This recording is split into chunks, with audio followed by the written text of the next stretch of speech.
All right. Now we're doing freeCodeCamp, JavaScript algorithms and data structures beta, build a Palindrome Checker project, user stories number 6. All right. So when the text input element contains the text I and the check button element is clicked, the result element should contain the text I is a palindrome. All right. So for this one, we're going to have to do another else if statement. Pardon me.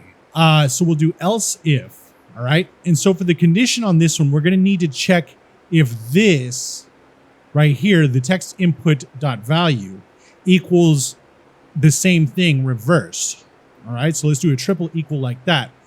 So to do that, let's drop it off one more time.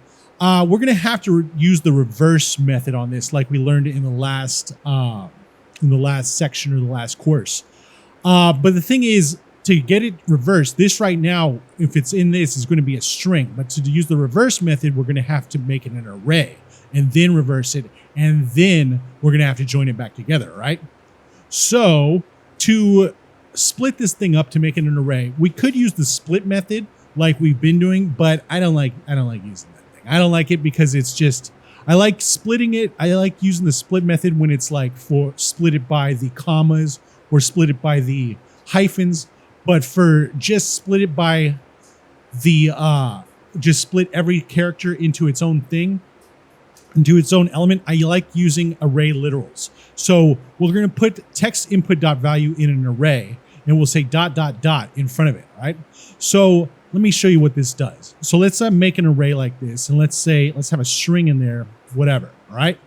So if we have this string and we do a console.log, on this, let's wrap this up in parentheses and say console.log. Open up the console. You see we have, what? What's the problem? Hold on. Oh yeah, we gotta put this here. All right. So you see we have this string right here. All right. And that's cool, but look what happens when we put the spread syntax in front of it, dot, dot, dot. Just like that. We don't need to use the split method or anything. It's just like that using an array literal, right? So let's get rid of this. So now we know that this is going to be split up into an array. So now let's use the reverse method on it. Let's say dot reverse. All right. And then now that we know that it's reversed, because we did that in the last one, let's join it back together, dot join by the empty string, because we don't really need spaces or anything in there. We can just join it like this.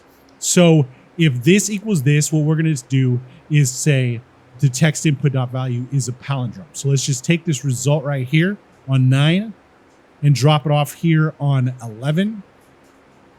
And that should do it. Let's go check I real quick. I like that. Check it. I is a palindrome, so it looks like it works. We've already got the console open. Let's come down here, run the test.